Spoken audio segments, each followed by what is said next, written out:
creo que en esta hora coincidimos en que hemos venido a alabar el nombre de Dios. Amén. Vamos a entonar estas hermosas alabanzas para glorificar su nombre.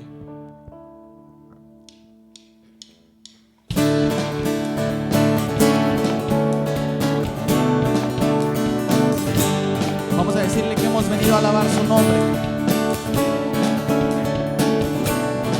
Dígale, eres tú. Eres tú la única razón de mi adoración, oh Jesús.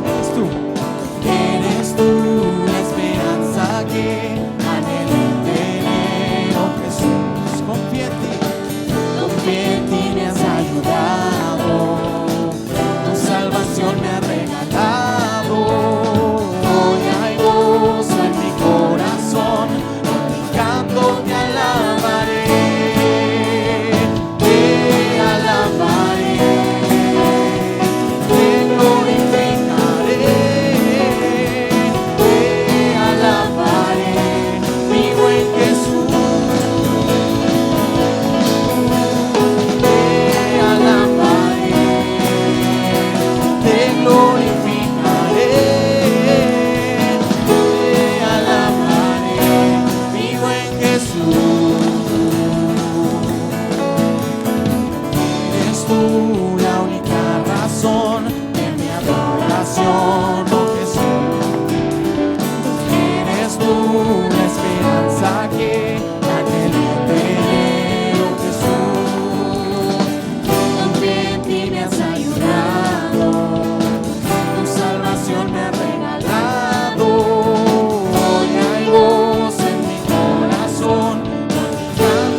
Bueno, alabar su nombre, amén. ¿Cuántos lo podemos creer? ¿De verdad venimos dispuestos a entregarle lo mejor a Dios? Podemos gozarnos en esta hora.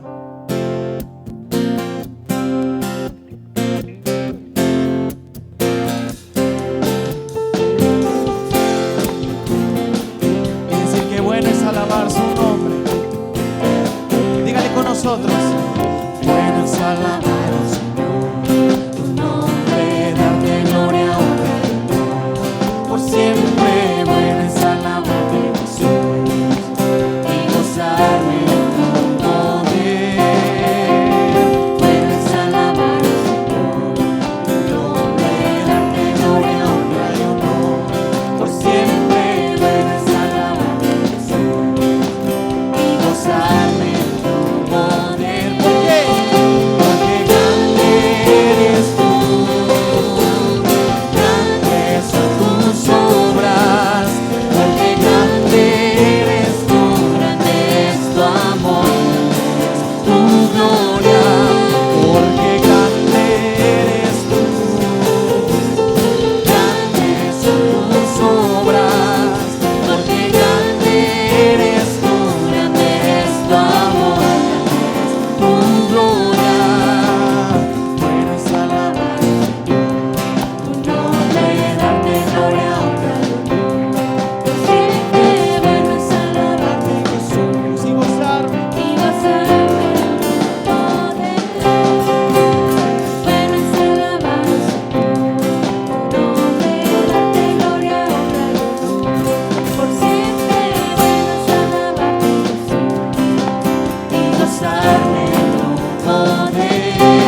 Es bonito saber que esta casa, este pueblo, hemos venido a adorar a Dios.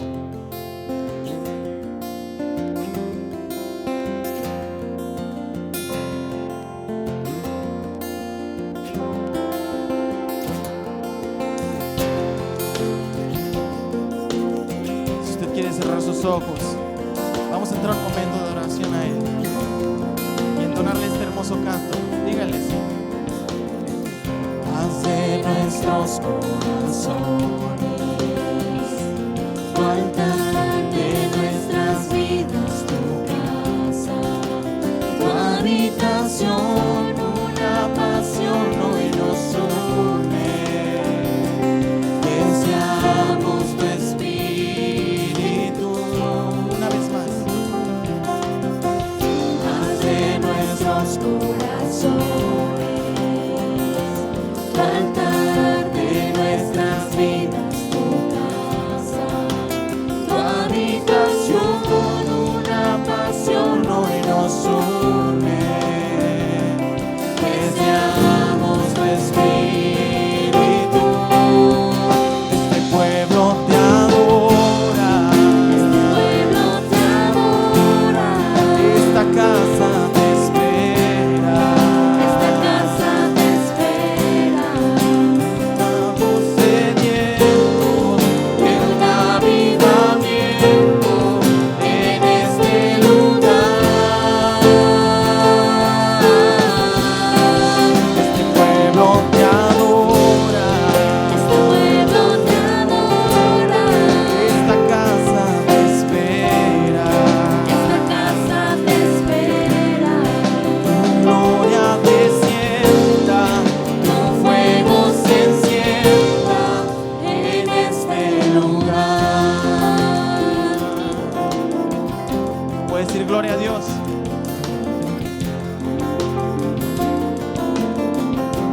Dígale una vez más. Haz de nuestros corazones tu altar, de nuestras vidas tu casa, tu habitación, una pasión hoy nos une. Deseamos tu espíritu. Haz de nuestros corazones tu altar, de nuestras vidas tu casa, tu habitación, una pasión hoy nos une. Deseamos tu espíritu. Este pueblo te adora, esta casa te espera, esta casa te espera. Estamos sedientos de un avivamiento en este lugar. Este pueblo te adora, este pueblo te adora. Esta casa te espera, esta casa te espera. Tu gloria descienda, tu fuego se encienda en este lugar. Este pueblo te adora, este pueblo te adora. Esta casa te espera, esta casa te espera. Estamos sedientos de un avivamiento en este lugar. Este pueblo te adora, te adora. Esta casa te espera, esta casa te espera.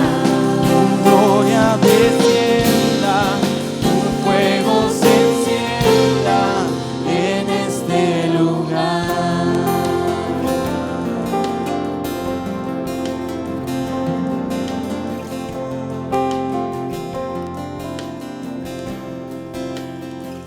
Su espíritu está en este lugar. ¿Por qué no habla unos momentos con Dios?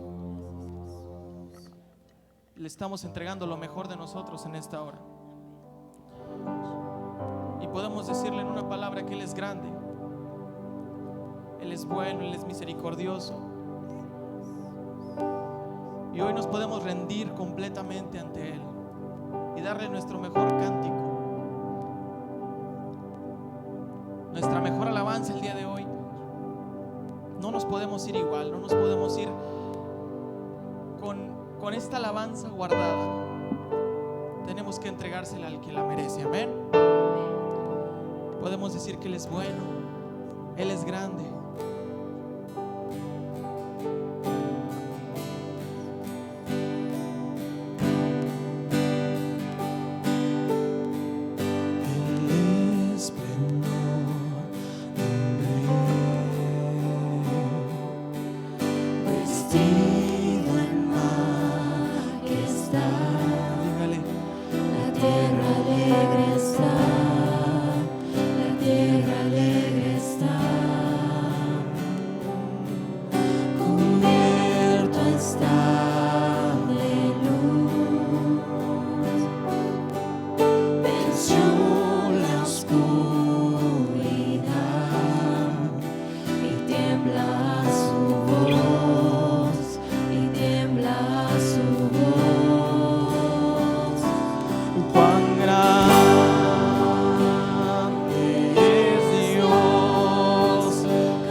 Gracias te damos, Señor,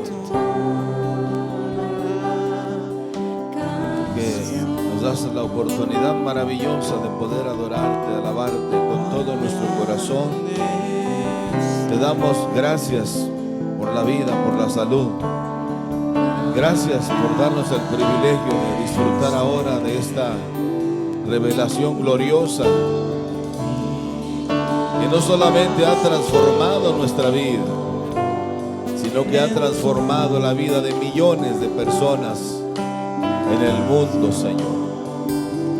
Gracias, Señor, porque podemos contar con estos hermosos talentos en la música que nos ayudan a llevar esta adoración, este perfume de alabanza ante ti, Señor.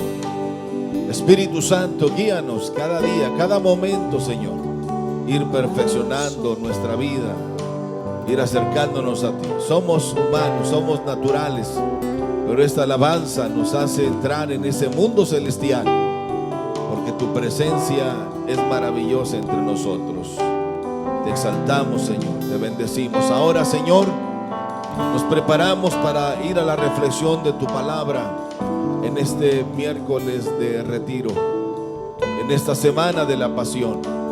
Bendice nuestras vidas y que tu palabra fluya sobre nuestra mente, fluya sobre nuestro corazón, sobre nuestra alma, donde están nuestras emociones y puedan ser ordenadas, equilibradas, pero siempre inclinadas a darte a ti, Señor, toda la honra, toda la gloria y toda la alabanza por los siglos de los siglos. Amén y amén. Dios les bendiga, mis hermanos. ¿Cómo están? ¿Están bien? ¿Están listos ya para la reflexión del día de hoy, miércoles?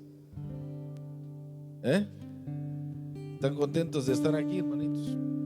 Quiero, hermanos, llevarles a reflexionar sobre el pensamiento del día de hoy. Y hemos estado caminando de una manera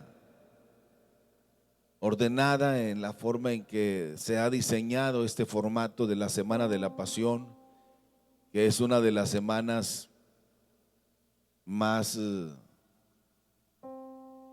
famosas en el mundo, que nos relaciona nuevamente con todo ese proceso en el ascensor celestial.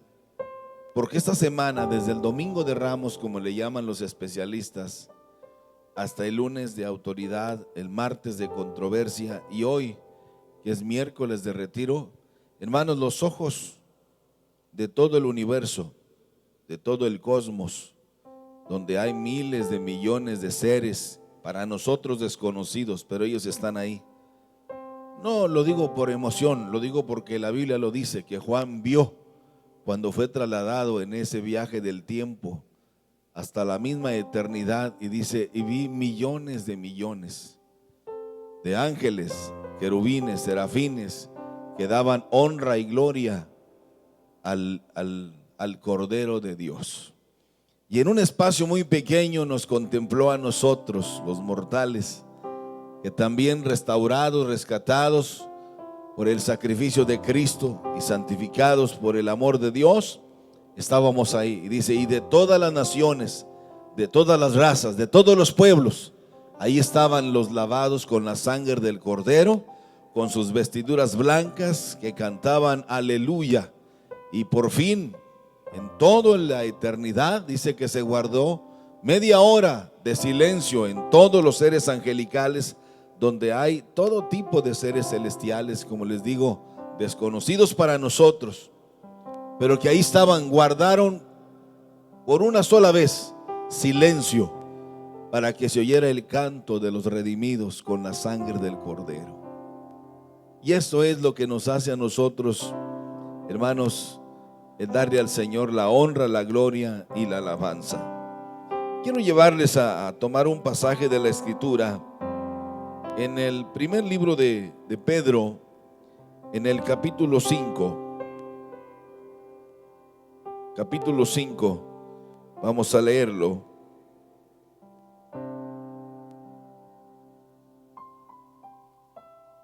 ¿Saben ustedes por qué los judíos, hermanos, que son un pueblo muy especial, los judíos, como les conocemos nosotros, los hijos de Abraham, a los días de la semana, solo al séptimo día para ellos, que es el sábado, se les conoce con nombre nada más, Sabalat? Pero los demás días ellos le llaman el primer día, el segundo día, el tercer día, y hay una razón que quizá muchos desconocen. Yo no digo que todos, pero sí la mayoría, porque cada día de la semana está consagrada a un dios romano. Por darle solo una referencia, el martes ellos lo consagraban al dios Marte, el miércoles ellos lo consagraban al dios Mercurio, el jueves al dios Júpiter, el viernes ellos los consagraban al dios Venus, el sábado a Saturno, y así cada uno de estos dioses que ellos veneraban, los romanos que tenían dioses. Por eso era el conflicto de relación con ellos.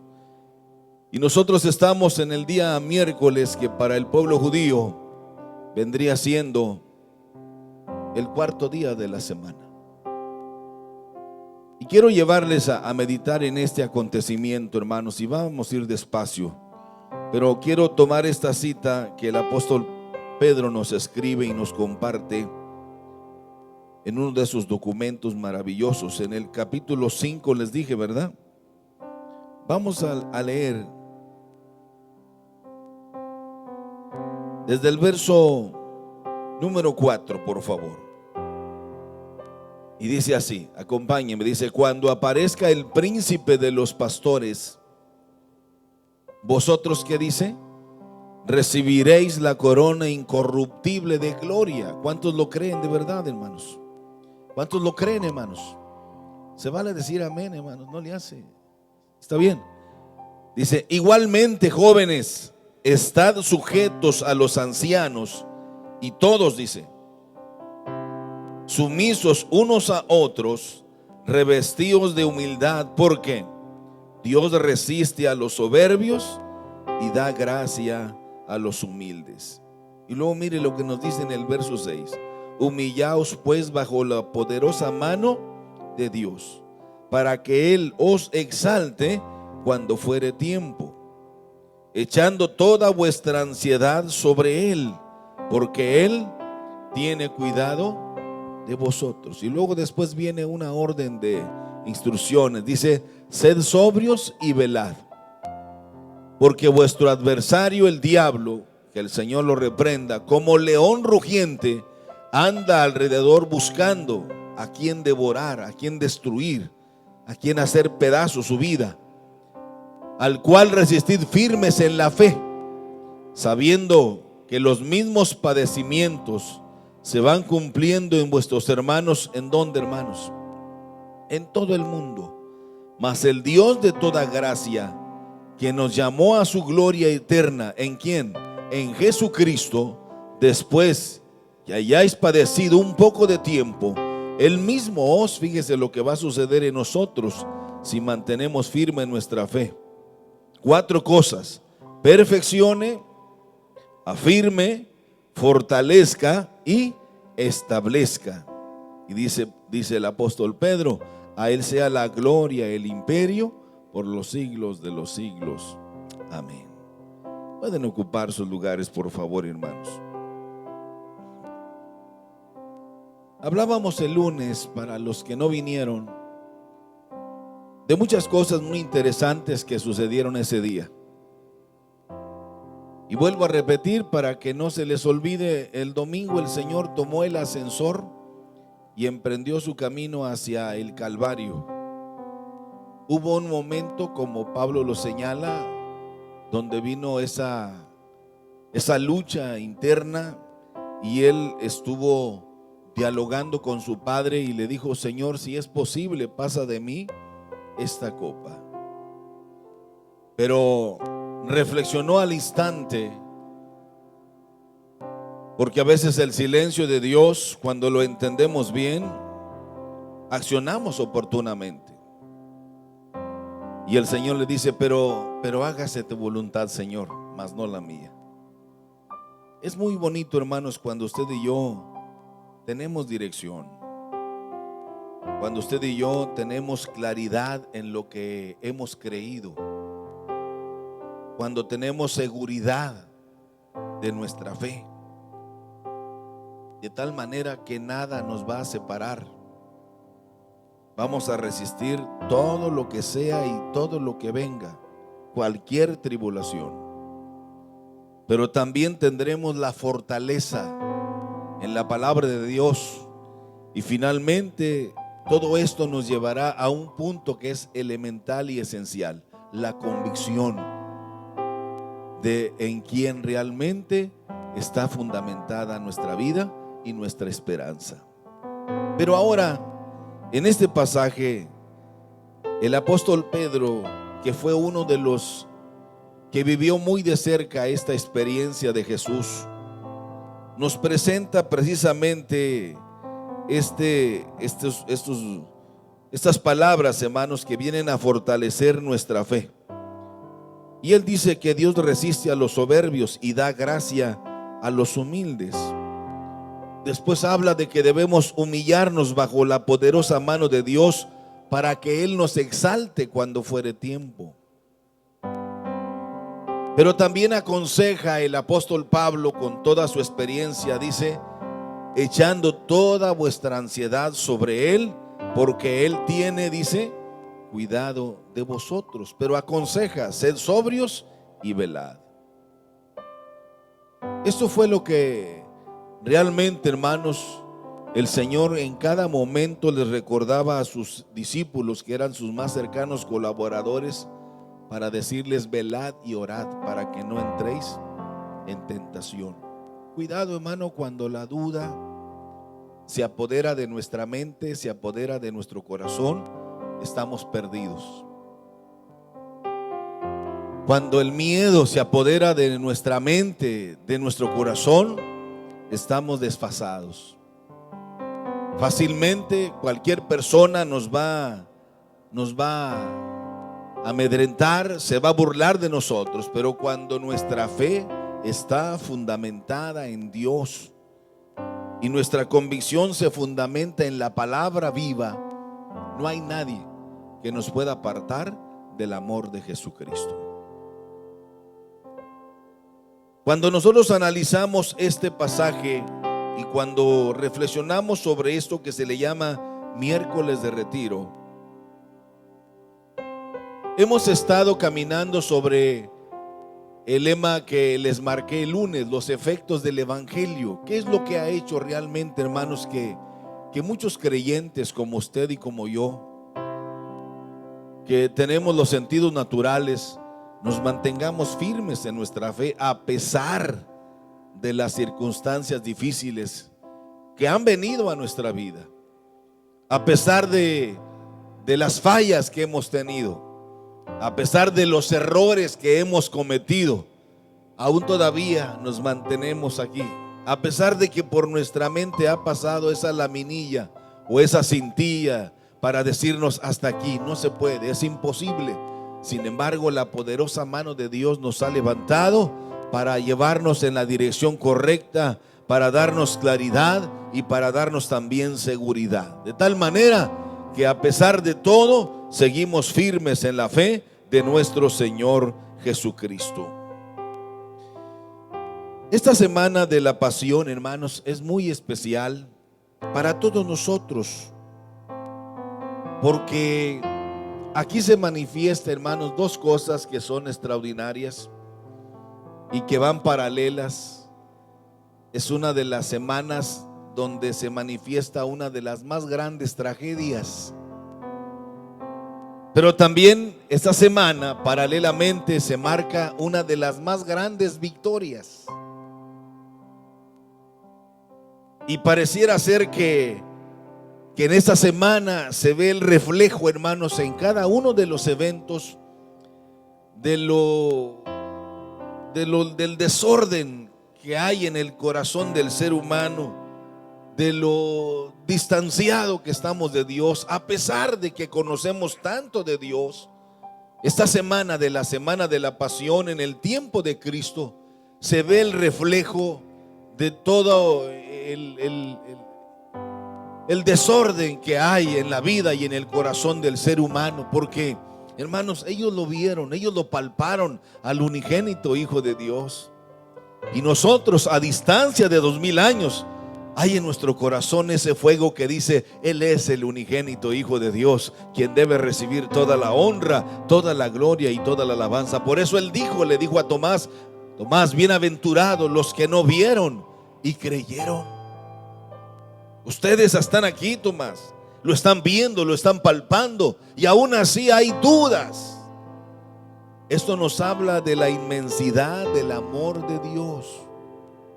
Esto es la característica de Dios. Pero esta semana de la Pasión es muy especial, como dije al principio, para todos nosotros, porque, hermanos, los ojos del cosmos, los ojos de todos los universos, conocidos y no conocidos, están puestos sobre este personaje central de este gran evento que nosotros ahora estamos analizando. Miren, hermanos, el Señor Jesús aquí es donde hace como un espacio este día miércoles para ordenar sus ideas. Hace un espacio para prepararse y de esa manera cobrar fuerzas para llegar a su meta, para de una manera u otra, hermanos, a pesar de los momentos cruciales y difíciles, cumplir con la voluntad de su Padre Celestial. Recuerde usted, hermano, que hay cosas muy secretas que solamente el Padre conoce. Y no lo digo yo, lo dijo el Señor. Cuando le preguntaron: ¿y cuándo será tu venida? Dijo: eso solo está reservado para mi Padre. Como que dentro del Padre, del Hijo y del Espíritu Santo mantienen fronteras. Y el Señor Jesús aprendió a respetar esas fronteras como hijo. Y eso solamente es potestad de mi Padre. Por eso, al ir avanzando desde el Domingo de Ramos en su entrada triunfal en Jerusalén, donde los que lo vitoreaban y los que le daban reconocimiento por lo que Él había hecho en sus corazones, en sus vidas, en su familia, hermanos, los religiosos, los fanáticos, no lo reconocían. Al contrario, dice la Biblia, que se llenaban de ira, se llenaban sus corazones de coraje y buscaban cualquier pretexto para señalarlo y para enjuiciarlo o para condenarle sus acciones. Muchas veces estos herodianos o fariseos o publicanos o maestros de la ley lo señalaron diciendo: este en nombre de Belcebú hace obras maravillosas. Y Jesús los recrimina, los confronta y les hace ordenar algunas cosas, mas sin embargo ellos no quisieron caminar en esa disciplina. Pero este día miércoles, hermano, que se le conoce como miércoles de retiro, nos debe a nosotros quedar bien claro, hermanos, a todos nosotros, que el Señor Jesús es el Hijo de la promesa. Dígalo conmigo: el Señor Jesús es el Hijo de la promesa. Porque hoy están surgiendo nuevos evangelios, hermano, que desacreditan la divinidad de Jesús, que desacreditan incluso la naturaleza de Jesús. No es desde ahora, pero hoy como que se ha tomado mucha fuerza en este tiempo. Desde el tiempo de Juan, a los 100 años de que se predicaba el evangelio, la gente señalaba que él no podía, si era Dios, no pudo haber venido de manera física, porque los dioses jamás se pueden hacer carne, eso es imposible. Y los griegos, en su cultura, en sus usos y costumbres, no aceptaban esta realidad, hasta que Juan el apóstol, escribiendo su carta, que ahora la conocemos como la carta de los evangelios, dice: el verbo se hizo carne y habitó entre nosotros, y vimos su gloria, gloria como la del unigénito. Quizá algunos están sorprendidos porque está lloviendo, pero está lloviendo. Estaba anunciado que iba a llover, usted crea. Ahora, esto nos debe quedar a nosotros bien claro, hermanos, que todos nosotros debemos tener bien afianzado que Jesús es el Hijo de la promesa.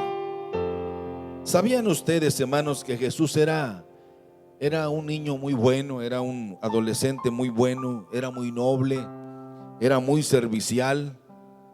Pues siempre estuvo al lado de sus padres, de María, de José, y siempre ayudó a su padre José en sus labores de carpintero y como maestro constructor.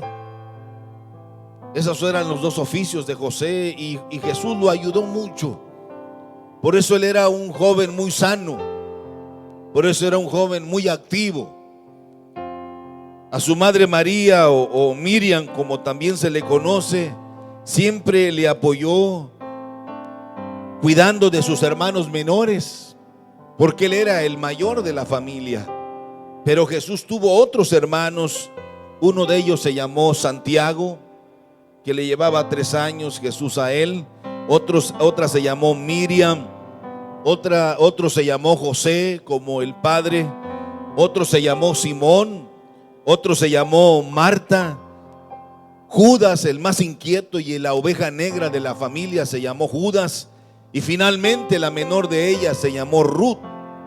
Fueron 8 los hijos que tuvo José y María. Y según la tradición judía, hermanos, solo para ubicarnos un momentito, Jesús era silencioso, era quieto, pero era muy observador. Y aunque discrepaba en muchas cosas sobre los usos y costumbres que se movían en su familia, o con los amigos de su familia, o con el mismo sociedad religiosa de su tiempo, sin embargo, hermanos, el niño Jesús o Jesús era muy respetuoso y era muy educado. Pero la idea central que María, su madre, tenía acerca de Jesús es que era el Mesías libertador, que derrotaría finalmente a sus enemigos, los romanos. Ahora, mucho se ha dicho acerca, hermanos, de este día de miércoles de retiro, pero realmente, siendo franco, hermanos, no hay mucha información acerca de lo que Jesús hizo este día.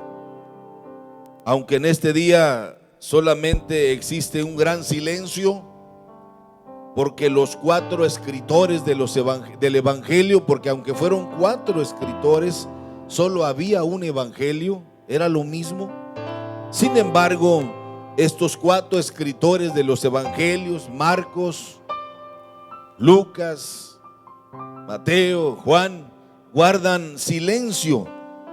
Nadie dice nada acerca de este día miércoles. Y a nuestra mente, hermanos, solamente queda el hacer conjeturas de que tal vez el Señor Jesucristo, hermanos, estuvo en la hacienda de Lázaro, su amigo, su gran amigo, y con sus hermanas María y Marta, como era precisamente su costumbre. El padre de Lázaro se llamó Simón. Era un hombre muy próspero, era un hacendado muy respetado por todos en Jerusalén. Era muy amigo de José, el padre de Jesús, y por esa razón Jesús y Lázaro llegaron a ser íntimos amigos. Cuando nosotros revisamos un poquito, hermanos, la tradición judía, se dice que un día 7 de abril del año 7 de nuestra era, Jesús, cuando era un adolescente, por primera vez a sus 14 años, contempló la hermosa ciudad de Jerusalén. Yo recuerdo la primera vez que fui yo a la Ciudad de México y quedé asombrado. Imagínense, desde Abasolo hasta la Ciudad de México, por primera vez cuando graduamos la secundaria, nos llevaron de paseo con todos esos ahorros que uno va haciendo del trabajo en la escuela tecnológica agropecuaria y nos llevaron. Yo quedé, hermanos, asombrado cuando iba casi llegando a la Ciudad de México. Yo no podía cerrar los ojos. Yo quería ver aquella ciudad de la que me habían hablado tanto y quedé asombradísimo al ver aquel edificio de Bellas Artes, al ver la torre latinoamericana, al ver, hermanos, todas esas cosas que yo solamente conocía en libros. Yo me pregunto, ¿cómo quedaría Jesús cuando por primera vez a sus 14 años llegó a la ciudad de Jerusalén, que era una ciudad hermosísima, era una ciudad blanca? Y aún más quedó sorprendido al ver los grandes palacios, pero sobre todo, hermanos, cuando contempló el templo de Jerusalén, sin lugar a duda que su corazón se llenó de mucha alegría y se llenó de mucha emoción. Y desde ahí, según la tradición judía, se dice que comenzó a activarse en Jesús su naturaleza humana y su naturaleza divina, para enfocarse, óigame bien esto, para enfocarse precisamente en hacer la voluntad de su Padre Celestial, en hacer solamente el cumplimiento de lo que era el plan que Dios había diseñado desde antes de la fundación del mundo. A los 15 años, como todo judío, él fue consagrado como hijo de la ley. A los 15 años, a todo varón judío en esa edad se le consagraba como hijo de la ley. Y entonces él, hermanos, llega a esta ciudad que cimbró su corazón, porque él sabía todo lo que había Dios determinado para esta ciudad de Jerusalén. Podemos deducir, hermanos, que el Señor Jesús tenía ya planeado este día miércoles, dicen los expertos, que tenía una cita con el Padre Celestial para ir a ese momento de ordenar sus ideas, de ordenar sus pensamientos, para poder enfocarse hacia ese día maravilloso del viernes de crucifixión. No era fácil, hermanos. No era fácil, como lo señalaban los profetas de la antigüedad. No era fácil para él. Aunque era 100% hombre y 100% Dios, no era fácil, porque la Biblia dice, porque en él cargó todos nuestros pecados. Cargar todos nuestros pecados, llevar todas nuestras enfermedades sobre su naturaleza humana. Por eso era necesario que antes de llegar al Calvario, el Señor ordenara sus ideas, el Señor ordenara sus pensamientos, el Señor ordenara sus emociones, el Señor Jesús ordenara también sus intenciones y pudiera entender realmente cuál era la voluntad de su Padre en ese momento y en esos días tan difíciles. Era un momento necesario. El Señor sabía que estaba ya casi al final del camino. Por eso prefirió ahora, en un momento de su carrera, tener una santa intimidad con Dios. Qué gran lección de Dios para nosotros, hermano. Porque cuando tenemos que tomar decisiones importantes, antes que sacar deducciones naturales, busquemos la dirección de Dios. Antes de emprender la huida o el camino hacia una aventura exitosa, debemos guardar un día. Es lo que el Señor nos enseña, que antes de cualquier aventura exitosa, antes de cualquier determinación que nos pueda llevar a otro formato de vida, es importante meternos hacia nosotros mismos y enfocarnos correctamente para evitar nuestra propia desgracia. Acuérdese que el peor enemigo de nosotros no es el diablo. El peor enemigo de nosotros no es el mundo, hermana. El peor enemigo de nosotros somos nosotros mismos. Y Pablo nos pega en ese renglón cuando dice: miserable de mí, dice el apóstol Pablo, porque lo que no quería hacer, eso hice. Porque a donde no quería ir, ahí fui. y esa fue la causa de mi desgracia. ¿Cuántos testimonios hemos escuchado de personas que dicen: yo no debía haber tomado esa decisión, ahora lloro y me arrepiento, pero demasiado tarde. Yo no debía haber estado en este lugar, pero demasiado tarde.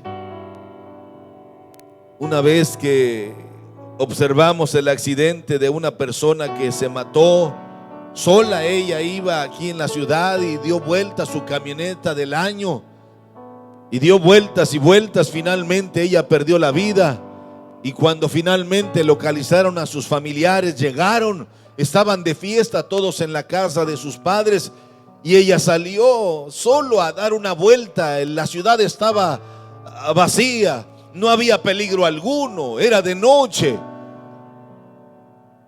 Y el comentario de los que llegaron de la familia de esta joven era esto: yo no sé para qué salió, cómo tuvo esa ocurrencia, por qué no preguntó a alguien, por qué nadie venía con ella. Ella dijo: voy y vengo, no pasa nada. Se nos hace fácil a veces tomar decisiones sin haber consultado al Dios nuestro, que es el que tiene los planos de nuestra vida y conoce nuestro futuro mejor que nadie. Por eso, antes de perfilarnos hacia algo, busquemos la voluntad de Dios. Busquemos cuál es la idea de Dios acerca de lo que nosotros queremos, para ver si es compatible lo que nosotros estamos decidiendo y lo que Dios quiere para nuestra vida. Acuérdese del proverbista que dice, el sabio Salomón: hay caminos que al hombre le parecen buenos, les parecen derechos, le parecen agradables, pero al final, dice, son caminos de muerte. Y el Señor se perfila hacia un momento difícil. Se acercaba el final de su camino. Se acercaba el momento, hermanos, de ese momento donde toda la carga de la humanidad, del pasado, desde Adán hasta el tiempo final de nuestra era, Dios cargó en él el pecado de todos nosotros. No era fácil. Cuando nosotros volvemos a esto, hermanos, el concepto de algunos que tratan de encontrar algunas ideas en este día, ellos señalan que el Señor se encontraba cansado, extenuado, y que su cuerpo estaba totalmente rendido y fatigado. Yo más bien creo, hermanos, que el Señor no estaba fatigado, mucho menos que necesitaba del descanso humano. Él estaba preparado para la fatiga, Él estaba preparado para el cansancio, y todo lo tenía bajo control. Es conveniente hacer notar, hermanos, sinceramente, que este día es como el centro mismo de esta semana. Y lo que sí realmente podemos asegurar, mis amados hermanos, es que aquí hay un misterio. Realmente no lo sabemos. Solo hacemos conjeturas. Solo hay ideas muy vagas. Pero Él, el Señor Jesús, sí lo sabe. Y nosotros conocemos en parte. Además, hermanos, no necesitamos saber todo lo que Él hace para amarle y para servirle. Quizá el Señor lo que realmente quiere decirnos en este día y en este momento, hermanos, de la semana de la pasión, y esto es, sí es cierto, que nosotros necesitamos tener conocimiento. Y lo que yo quisiera dejar muy claro es que en estas últimas horas el Señor necesitaba del consuelo de su Padre. Miren, hermanos, no hay nada más importante en la vida que tener ese consuelo de Dios en los momentos más difíciles. No hay cosa más importante que esa. Que Dios venga con su presencia a endulzar nuestros momentos de dolor, nuestros momentos de tragedia, nuestros momentos de angustia. No hay nada más importante que tener el acercamiento con Dios. Si usted ha leído alguna vez el libro de Job, usted va a encontrar que Job, a pesar de todo ese sufrimiento, porque Job, hermanos, tenía todo el oro del mundo a su disposición. La Biblia dice que era el hombre más rico del planeta en ese momento. Dios lo había prosperado, Dios lo había bendecido, tenía todo. Las hijas más hermosas del planeta eran una belleza de mujeres. Los varones eran los más varoniles y los más simpáticos del planeta. Nada le faltaba. Pero era un hombre que no le faltaba a Dios. Dice, todos los días Job ofrecía sacrificio a Jehová su Dios. Y eso marcaba la diferencia. Pero a pesar de quién era, eso quiere decir que a pesar de lo que nosotros somos y de lo que hemos hecho, no estamos exentos de nuestro adversario el diablo. Acuérdense lo que dice el apóstol Pedro precisamente, que debemos estar firmes, pues, porque vuestro adversario el diablo, como león rugiente, anda buscando alrededor nuestro a quien devorar. Hermanos, jamás debe ganarnos la soberbia. Jamás debemos sentirnos como completos. Acuérdense que todos somos un PMS, un producto de mejoramiento continuo. No somos un PT, un producto terminado. No lo somos. El que se cree un PT o un producto terminado, hermanos, que se siente ya el hombre invisible, o el hombre invencible, o el hombre que todo lo puede, o la mujer que por los años, ese hombre está más débil que nadie. En cualquier momento vamos a caer. Y acuérdense de Pedro, que el Señor le dijo, mira Pedro, Satanás ha llegado hasta la misma oficina de mi padre y te ha pedido para zarandearte como al trigo. ¿Y qué dijo el soberbio de Pedro? Dijo, jamás, Señor, ¿qué te pasa? Dijo, si quieres yo voy contigo, y es más, hasta muero por ti en tu lugar. Y le dijo, tranquilo, bájale, Pedro. Como que a veces olvidamos lo que realmente somos, y eso es lo que a veces nos derrota. Y es ahí donde se abre el espacio para que Satanás se filtre y nos cause humillaciones, desgracias, y somos avergonzados porque desviamos la mirada de aquel que todo lo puede y de aquel que sostiene nuestra vida. Cuidado. Por eso Job, cuando finalmente, después de tenerlo todo y quedar en la vil pobreza y una enfermedad que no tenía, hermanos, curación con alguna medicina, con algún tratamiento de su tiempo, 20 años padeciendo esa sarna desde la coronilla hasta la planta de su pie. Sin embargo, en el proceso, cuando viene el acercamiento de Dios a Job, Job nos da una gran lección, y Job finalmente exclama, porque cuando Job platica con Dios se da cuenta de quién realmente era él y quién realmente era Dios. Por eso él es el que escribe, antes de oídas te conocía, pero ahora mis ojos te han visto. Y solo tú me has de levantar. Y usted ve cuál es el desenlace final de Job, como cuál es el desenlace final de Jesús, cuál es el desenlace final de aquellos que establecieron su fe en ese Dios todopoderoso, a pesar de los días grises, a pesar de los años grises, a pesar de los momentos difíciles. Si Dios está con nosotros, ¿quién contra nosotros? En Él seremos más que vencedores, decía el apóstol Pablo. Este momento era necesario.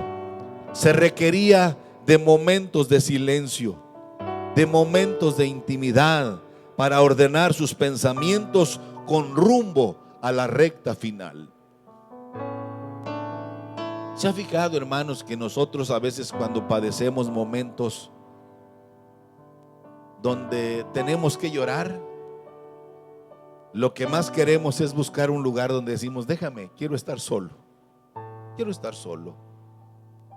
Pero ¿por qué? Ten cuidado. Es ahí, en ese momento de quietud, donde tenemos que ordenar nuestras ideas, donde tenemos que perfilar correctamente nuestras decisiones. donde tenemos que ordenar perfectamente nuestras intenciones, donde debemos enfilarnos correctamente acerca de nuestras ideas, acerca de nuestras necesidades, para que Dios nos ayude. Era el momento donde el Señor, hermanos, tenía que guardar silencio. Por muchos años estuvo enseñando. El Señor trabajó mucho, hermanos, a los discípulos, a las mujeres discípulas que tenía también muy cercanas, que eran 12, a los 500 que le seguían, y a los otros 1000 que donde quiera que iban buscaban un poco de alimento, porque sabía que ahí cerca de Jesús encontrarían alimento, porque Él fue financiado por aquellos buenos hombres que creyeron en su ministerio. Pero todos los días el Señor trabajaba, dejaba enseñanzas, y a donde quiera que iba esperaban que hiciera milagros, y el Señor correspondía a la necesidad de la gente. Pero en este momento se requería de momentos de silencio, de momentos de intimidad. Qué bello, hermanos, es que nuestro Señor Jesús nos habla también dándonos un ejemplo a nosotros de lo que debemos hacer. No se apresure a tomar decisiones, hermano, porque después van a fluir esas lágrimas de dolor. Y no se lo digo porque lo leí, se lo digo porque lo he vivido. No se apresure. Cuando vengan esas tempestades, cuando vienen esas grandes tempestades a su vida, cuando se siente solo, se siente sola, se siente devaluado, se siente devaluada, se siente que no es valorado, que no es valorada, es el momento de guardar silencio y esperar en Jehová. La frase de los marineros, que cuando viene una tempestad y el barco comienza, hermanos, a perder rumbo, la orden del capitán es: nadie se mueva, porque entre más se muevan, más pronto se hunde el barco. Es el momento de guardar quietud y esperar en Dios. Y créalo, hermano, que Dios siempre tendrá cuidado de nosotros. ¿Cuántos alaban a Dios por ello? Esto nos habla de la humildad tan propia de alguien tan grande como lo es el Señor Jesús. Aquel que en algún momento pidió un vaso de agua, hoy se refugia en un hogar amigo.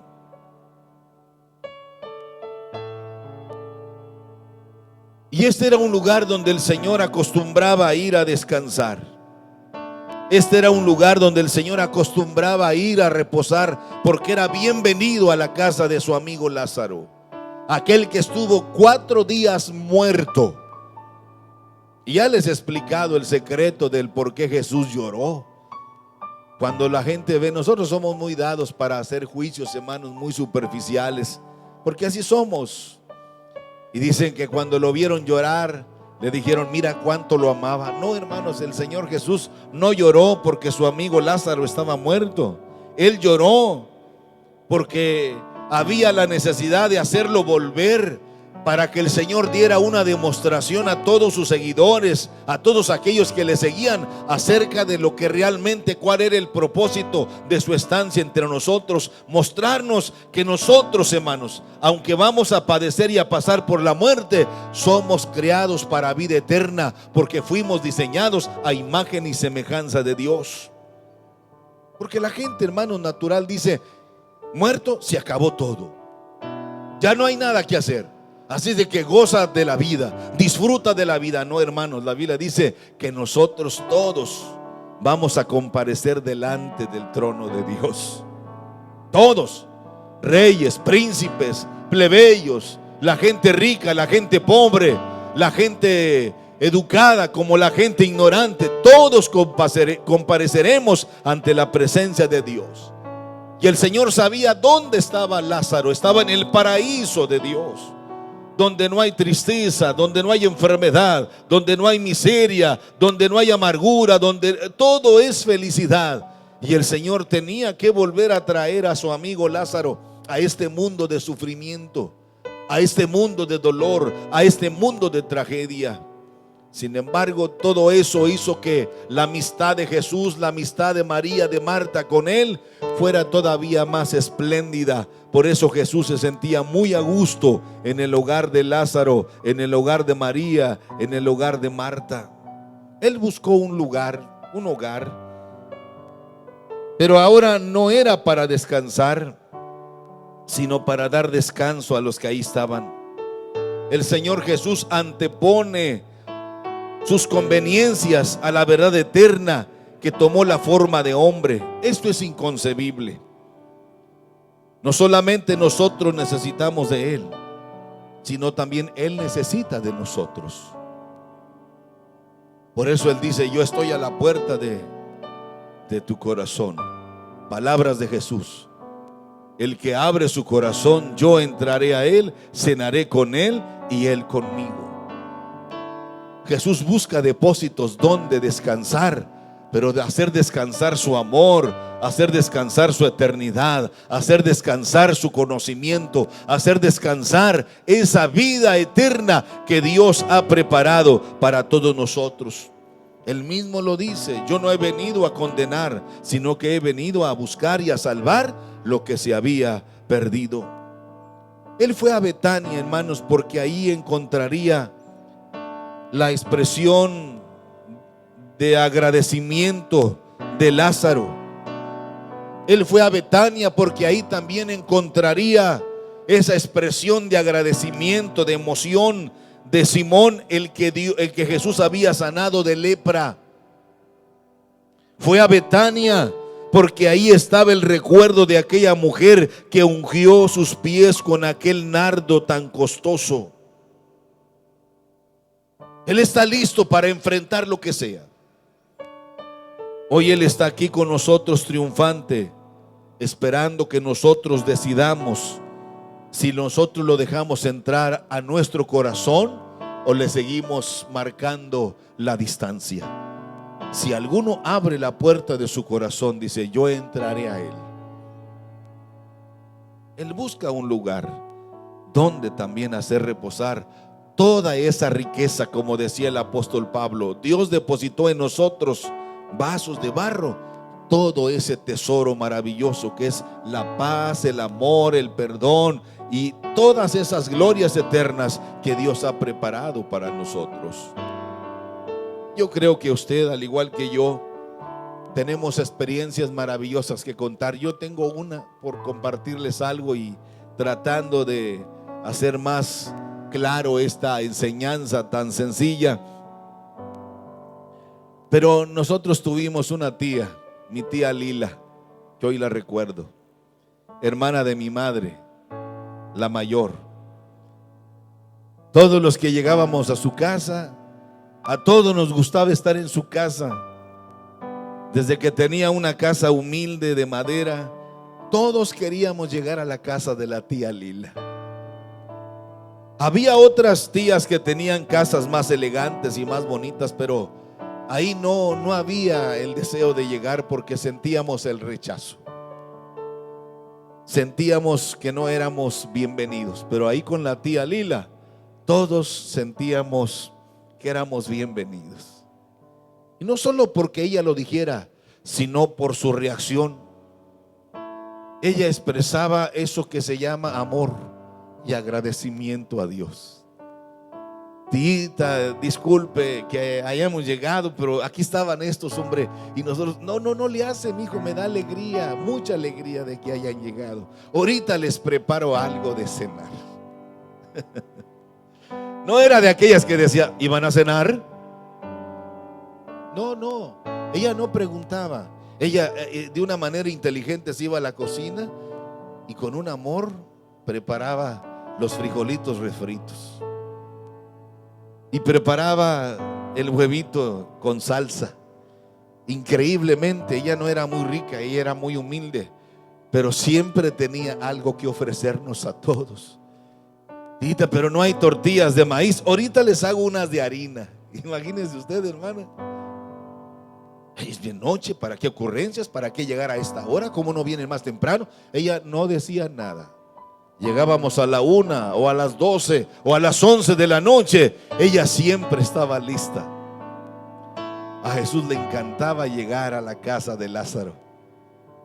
Le encantaba ir a Betania porque ahí encontraría hombres y mujeres agradecidos con él, que estaban dispuestos a abrir la puerta no solamente de su hacienda, de su casa, sino la puerta de su corazón para decirle: eres bienvenido, y todo lo que hay a ti, todo lo que hay aquí también es tuyo, Señor, es tuyo, toma lo que quieras. ¿Cómo se siente usted en un lugar así? Ahí encuentra descanso. Ahí encuentra toda la fortaleza. Salía uno, hermanos, de esa casa de mi tía emocionado. A veces llegaba uno llevando algo de comida y ella decía: no te hubieras molestado, hijo, aquí hay algo que comer siempre para ti. Y si no había ni huevo, había unas miguitas que hacía con chile muy sabrosas, pero siempre había algo que ofrecer. Yo me imagino que Jesús sentía emoción, una emoción maravillosa al llegar a la casa de Lázaro, a la casa de Simón. Cuando uno ve esto, hermanos, uno encuentra un mensaje extraordinario que el Señor nos está enviando. Era necesario llegar a un hogar, a un lugar donde el Señor tuviera la fuerza para ordenarse hacia lo que viene. El jueves fue un día muy desgastante. El viernes era el viernes de la tragedia. Es el día más trágico de la humanidad, pero también es el día de la más grande victoria para la humanidad, porque ahí fueron pagadas todas nuestras deudas, porque ahí Dios clavó toda la deuda de nuestros pecados. Cristo lo llevó en la cruz del Calvario. Era necesario que el Señor tuviese una dirección correcta, tuviese claridad, tuviese seguridad, fortaleza y tuviese la convicción plena acerca de cuál era su propósito aquí entre nosotros. Por eso el apóstol Pablo nos habla mucho acerca de que debemos nosotros, hermanos, mantenernos en santidad. Una sola palabra para que nosotros pudiésemos calificar a Dios. ¿Cómo lo calificaría usted? Una sola palabra. Yo sé que algunos dirán: bueno, es amor, porque Dios es amor, sí, pero también Dios es santo. Él es santo entre los santos. Y Dios exige de nosotros no solamente el amor que nos impulsa hacia la santidad, porque nada es a la fuerza, todo se hace por amor. Nada se hace por obligación, sino que se hace por amor, como le llaman ahora los motivadores de este tiempo. Ese elemento fundamental que es el ¿cómo le llaman? El valor agregado. Si usted no lo hace por amor, de nada sirve todo lo que hace, porque el amor todo lo puede, todo lo cree, todo lo soporta. Es el amor lo que nos hace enfrentar nuestras luchas. Es el amor lo que nos hace mantenernos firmes a pesar de las consecuencias, a pesar de las circunstancias. Es el amor el que fortalece nuestra vida. Termino cuando dice el apóstol Pedro: después de que hayáis padecido un poco de tiempo, vienen 4 bendiciones maravillosas. La perfección. Hermanos, vuelvo a repetir, nadie de nosotros debemos considerarnos un producto terminado. Eso de que porque yo tengo 40, 50 años, 30 años, o que diga yo tengo ya 35 años predicando el evangelio, ¿eso me da garantía? No, Señor. Lo que me da garantía es que la presencia de Dios esté conmigo. Si Él no va conmigo, no llegaré a un buen destino. Pero cuando caminamos en esa firmeza de fe, velando y orando, vendrá esa perfección a nuestra vida. Cada día iremos perfeccionando. Encontraremos también la firmeza de nuestro corazón. Encontraremos también la fortaleza de nuestra alma. Y finalmente estaremos bien establecidos en cuanto a lo que nosotros hemos creído. De tal manera, mis hermanos, que venga lo que venga, nosotros guardaremos la esperanza en ese día glorioso en que Cristo ha de venir por nosotros. Yo espero el día alegre cuando Cristo volverá. Volverá al mundo pronto, dice, y nos arrebatará. ¿Cuántos están listos para ese día? Si hoy es el día, estoy listo, Señor. Si hoy es el día, estoy listo. Porque esa semana de la pasión conocida nos va llevando en un ascenso, nos va llevando en el ascensor hacia llegar a la cumbre. Que el sufrimiento, hermanos, o el padecimiento no será nuestra derrota, no es el prólogo de nuestra derrota. Al contrario, dice el apóstol Pedro, que entonces el Señor nos dará la gloria y nos dará el imperio por los siglos de los siglos, porque nosotros vivimos en Él, estamos en Él, y el Señor Jesús dice: y la gloria que tú me diste, Padre, yo también se las doy a ellos. Si estamos en Él, mantendremos firme nuestra fe y nuestra convicción.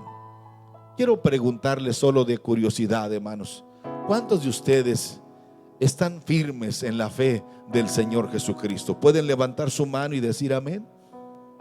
Si usted no tiene firmeza por alguna razón, este es el momento de que hoy es el día para que usted ordene las cosas y se alinee con Dios. No es tarde, nunca es tarde para comenzar de nuevo.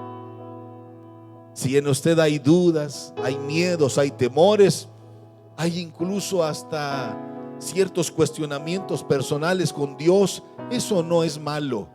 Lo que sí conviene es aclararlo y definirlo, de saber a quién vamos a seguir sirviendo.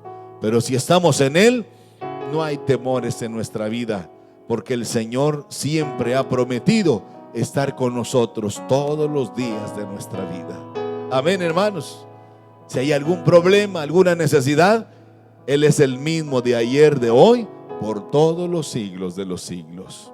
¿Quiere cerrar sus ojos unos momentos mientras recibimos a los muchachos que siempre nos ayudan con una alabanza propia de este momento? Oremos a Dios y meditemos en todo este mensaje tan sencillo que Dios ha puesto en mi corazón para nosotros en este día. Señor, yo te ruego que esta palabra nos dé a nosotros convicción. Que esta semana de la pasión no sea para nosotros una semana de vacaciones o una semana, Señor, de relajamiento en lo inmoral, de un relajamiento en lo espiritual, sino todo lo contrario. Que esta semana sea una semana de acercamiento para agradecerte, Señor, el que hayas enfrentado todo como lo hiciste, solo por amor a nosotros. Gracias, Señor. Yo puedo entender en lo que leo y en lo que he aprendido y en lo que conozco en esta relación que tengo contigo, que hay muchas cosas que quizá no alcanzaste a dimensionar de lo que el Padre había planeado. Pero de lo que sí estoy convencido es que en tu corazón había el único deseo de agradar a tu Padre hasta el final. Pero no se haga, dijiste, como yo quiera, sino como tú quieras, Padre. Pero si es posible, pasa de mí esta copa, pero si no, adelante. Y oigo esa palabra que retumba en el universo mismo cuando dijiste: consumado es. Como diciéndole: Padre, la tarea está terminada. No fue nada fácil, porque no era fácil para ellos, pero ahora se ha hecho posible gracias a tu amor que sostiene todas las cosas. Y culminé todo, terminé lo que tú querías, terminé lo que tú comenzaste, como tú lo habías dispuesto, Señor. Gracias, gracias, Señor. Señor, te bendecimos en esta noche. Te damos adoración con todo nuestro corazón. quiere estar en pie conmigo unos minutos. Creo que la mayoría de los que estamos aquí sabemos adorar a Dios. ¿Por qué no levanta su corazón, levanta sus manos y comienza a glorificar a su Dios? Comienza a darle gracias a Jesús. Humíllese bajo la poderosa de Dios para que Él nos exalte cuando fuere tiempo. El Señor nos da una lección maravillosa, como diciéndonos: si vas a tomar una decisión, apártate un día, apártate un tiempo para conmigo. Porque quizá lo que tú vas a hacer es bueno, pero yo tengo cosas mejores para ti. Y no es como tú quieres, sino como yo quiero. Antes que vengan los días malos y tengas que llorar esas lágrimas de dolor, de amargura, el Señor se preparó y encontró el lugar de descanso para tomar fuerzas, para tomar oxígeno, para llenar sus pulmones de jalea real y llenarse del amor de Dios y lanzarse a la cumbre del Calvario para llevar en su cuerpo todo el pecado, toda la condenación. Gracias, Señor Jesús, por amarnos. Dele gracias a Dios. Si usted no ha recibido a Cristo como Salvador personal, este es el día, hermano. Si usted jamás ha experimentado ese amor, hoy es el día. Echa toda vuestra ansiedad sobre Él, porque Él tiene cuidado de vosotros. Pero debemos ser sobrios, debemos ser inteligentes, debemos velar, orar, porque el diablo es muy sutil y comenzará a mezclar mentiras que parecen verdades, ideas que parecen buenas pero son malas. Y Dios siempre tiene la respuesta que tú necesitas para que tu fe sea firme. Aleluya, aleluya. Levante su voz y adórele. Dele gracias a Dios por todo. Dele gracias a Dios. Aleluya. Aleluya.